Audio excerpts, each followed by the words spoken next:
యేసుక్రీస్తు శ్రేష్టమైన ఉన్నతమైన నామంలో అందరికీ వందనాలండి. దేవాతి దేవుని మహాకృపను బట్టి ప్రతి ఒక్కరికి ఈ యొక్క శుభాభివందనములు తెలియజేస్తూ ఉన్నాను. మరి దేవాతి దేవుడు మీతోను నాతోను మాట్లాడుచున్న అంశం ఏంటంటే, దేవుని యందు భయభక్తులు కలిగి నువ్వు ఉన్నావా, దేవుని యందు భయభక్తులు కలిగి నీవు ఉన్నావా అనే అంశం ద్వారా ఆయన ఈ దినాన్న మనతో మాట్లాడుచున్నారు. మనం దేవుని యందు భయభక్తులు కలిగి ఉన్నామా లేదా అనేది దేవుడి ఈ దినాన్న మనల్ని అడుగుచున్నారండి. మనం దేవుని యందు ఎప్పుడైతే భయభక్తులు కలిగి ఉంటామో మరి దేవుడు ఏం చేస్తాడండి, మన చుట్టూ ఆయన దేవదూతల్ని కావలుగా ఉంచుతాడు. అయితే ఈ దినాన్న మరి యోబు అనే ఒక వ్యక్తిని గురించి మనం తెలుసుకుంటా ఉన్నాము. యోబు దేవుని యందు భయభక్తులు కలిగిన వ్యక్తిగా మనం చూస్తూ ఉంటాం. అయితే యోబు గ్రంథము 1వ అధ్యాయం 1వ వచనంలో రాయబడింది, యూజు అనే దేశమందు యోబు అనే ఒక మనుషుడు ఉన్నాడంటండి. అతడు మరి దేవుని యందు న్యాయవంతుడిగా ఉన్నాడంట, మరి చెడుతనంను విసర్జించే వ్యక్తిగా ఉన్నాడంట, యథార్థవంతుడిగా ఉన్నాడంట, దేవుని యందు భయభక్తులు కలిగి ఉన్న వ్యక్తిగా ఉన్నాడంట. ఇక్కడ యోబు గురించి దేవాతి దేవుడు మరి మనతో మాట్లాడుతూ ఉన్నాడు. యోబు ఎలాంటి జీవితాన్ని కలిగి ఉన్న వ్యక్తి అంటే దేవుని యందు భయభక్తులు కలిగి ఉన్న వ్యక్తి అండి. మరి అలాంటి భయభక్తులు కలిగిన జీవితము మనం కలిగి ఉన్నామా? మరి దేవుని గురించి యోబియే చక్కగా మరి దేవునితో మాట్లాడుతున్న విషయము చూస్తూ ఉంటున్నాం. ఒకానొక దినాన్న మరి యోబు ఏం చేసేవాడంటే దేవుని యందు భయభక్తులు కలిగి దేవుని యందు యథార్థవంతుడిగా చెడుతనం విసర్జించిన వ్యక్తిగా మరి సత్యాన్ని న్యాయాన్ని జరిగించే వ్యక్తిగా చూస్తూ ఉన్నాం. అలాంటి సమయంలో మరి యోబు ఏం చేసేవాడంటే, యోబు గారికి మరి 3 కుమార్తెలు 7 కుమారులండి, మొత్తము 10 మంది సంతానము. అయితే మరి బిడ్డల విషయమై ఆయన వేకువనే లేచి దేవునికి కృతజ్ఞతాస్తుతులు చెల్లించే వ్యక్తిగా మనం చూస్తూ ఉంటాం. అలాగూ ఉన్న జీవితంలో యోబు ఏం చేశాడండి, మరి తన బిడ్డల విషయమై మరి దేవునికి కృతజ్ఞతాస్తుతులు చెల్లించేవారు. దేవుని విషయంలో ఆయన కృతజ్ఞత చెల్లించుట విషయంలో మరి దేంట్లోనూ ఏ తప్పిదము యోబు చేయలేదు. కాబట్టి మరి దేవుడు మరి దేవుని సన్నిధానంలో ఉన్నప్పుడు మరి అపవాది మరి దేవుని యొద్దకు వచ్చి మాట్లాడుతున్నప్పుడు దేవుడు సెలవిస్తున్నాడు, మరి నా యొక్క భక్తుడైన యోబుని గూర్చి నువ్వు ఆలోచించావా? అతడు నేనంటే మరి యథార్థతను కలిగి ఉన్న వ్యక్తి, మరి నేనంటే భయభక్తులు కలిగిన వ్యక్తి, సత్యాన్ని జరిగించేవాడు, చెడుతనమును విసర్జించే వ్యక్తిగా, మరి నా యందు ఏ దోషమును పాపము చేయని వ్యక్తిగా ఉన్నాడని మరి యోబు గురించి దేవాతి దేవుడు అపవాది అన్నప్పుడు అపవాది అంటున్నాడు కదా, ఊరికనే ఈ విధంగా మరి నీ యందు భయభక్తులు కలిగి ఉన్నాడా? నువ్వు ఆస్తినిచ్చావు, ఐశ్వర్యాన్ని ఇచ్చావు, మరి గొర్రెలనిచ్చావు, మందనిచ్చావు, ఎన్నిటిని ఇచ్చావు, సమస్తమైన సంపదని ఇచ్చావు. కాబట్టి నీ యందు ఎంత యథార్థతను కలిగి నీ కృతజ్ఞుడిగా ఉన్నాడు. మరి అవన్నీ పోతే నిన్ను విడిచిపెడతాడని మరి అపవాది దేవునితో అన్నప్పుడు మరి దేవుడు అంటాడు కదా, నీకు నేను అధికారం ఇస్తున్నాను, కాబట్టి యోబుకున్న సమస్తము తీసివే, మరి తన ప్రాణానికి ఏ హాని చేయడానికి వీలులేదు, ఏదైతే ఉందో సమస్తమును తొలగించి అప్పుడు మరి యోబు నా యందు ఏ విధంగా ఉన్నాడో అనేది తెలుస్తుంది అన్నప్పుడు మరి అపవాది ఏం చేస్తాడండి, తనకు నా కుమారుల్ని మరి కుమార్తెల్ని అందరినీ మరి తనకు నా ఆస్తిని అంతస్తుని అన్నీ నాశనం చేసేస్తూ ఉంటాడు. మరి ఇక యోబు ఏ విధమైన స్థితికి వచ్చాడంటే మరి భేద స్థితికి వచ్చేసాడండి, దరిద్ర స్థితికి వచ్చేసాడు. మరి తన శరీరం అంతా పుండ్లతో గాయములతో ఉన్నాడు. మరి తన శరీరం దురద పెడుతూ దుర్వాసన వస్తూ భయంకరమైన స్థితి కలిగి ఉన్నాడు. అయినప్పటికీ కూడా దేవుని దూషించలేదండి, అవమానించలేదు, దేవునికి విధేయత కలిగి ఉన్నాడు, దేవుని యందు భయభక్తులు కలిగి జీవించే జీవితమే కలిగి ఉన్నాడు. అలాంటి యథార్థతను కలిగిన యోబు వంటి జీవితాన్ని మనము కలిగి ఉన్నామా? ఒకసారి మన యొక్క జీవితంలో ఒకసారి ఆలోచించవలసిన వారమై ఉన్నాము. అయినప్పటికీ అంత యథార్థతను నీతిని మరి కలిగి ఉన్న దేవుని యందు భయభక్తులు కలిగి ఉన్న వ్యక్తులకే సమస్యలు శోధనలు వస్తున్నాయంటే నీకు నాకు రావడానికి ఎంత సమయం పడుతుందండి? మనం దేవుని యందు భయభక్తులు కలిగి జీవించినప్పుడు దేవుడు మనల్ని ఎంతగానో ఆశీర్వదిస్తాడు. అందుకనే మరి సమస్తము తీసివేశాడు.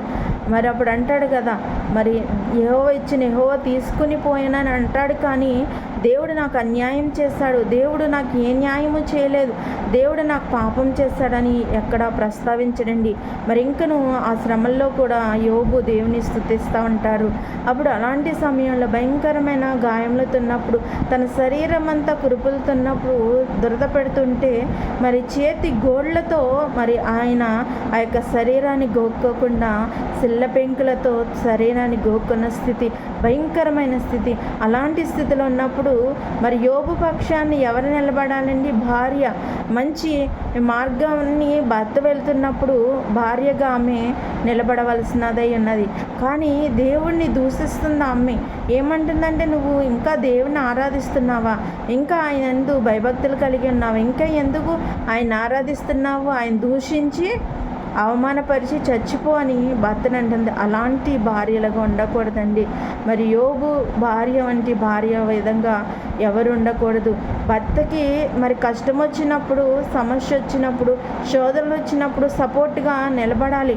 తన కష్టంలో ధైర్యాన్ని ఇవ్వాలి అండి. ఈరోజు కాకపోతే రేపైనా అవన్నీ పోతాయి. కాబట్టి ధైర్యాన్ని కలిగి ఉండండి అని మనం సపోర్ట్ చేసేవారిగా ఉండాలి. అంతేకాని ఆమె దూషిస్తుందని, దేవుని దూషించి ఇంకా నువ్వు యథార్థతను కలిగి ఉన్నావా, మరి దేవుణ్ణి దూషించి చనిపో అంటుంది భర్తని. అలాంటి స్థితిలో కూడా దేవుడిని దూషించలేదండి యోబు. మరి అప్పుడు తను మాట్లాడుతున్న మాట ఏంటి? ఈ విధంగా మాట్లాడుతున్నావేంటి? ఒక మూర్ఖురాలు మాట్లాడినట్టు మాట్లాడుతున్నావు. యెహోవా ఇచ్చినప్పుడు తీసుకోవాలా, ఆయన తీసివేసే అధికారం లేదా అన్నట్లుగా యోబు మాట్లాడుతూ ఉన్నారు. అలాంటి జీవితాన్ని మనం కలిగి ఉన్నాం. ఒక్కసారి ఆలోచించండి. దేవుని యందు చాలా భయభక్తులు కలిగి ఉన్న వ్యక్తిగా యోబుని గురించి తెలియజేస్తుంది వాక్యం. మరి మనము ఏ విధమైన భయభక్తులు కలిగి ఉన్నాం?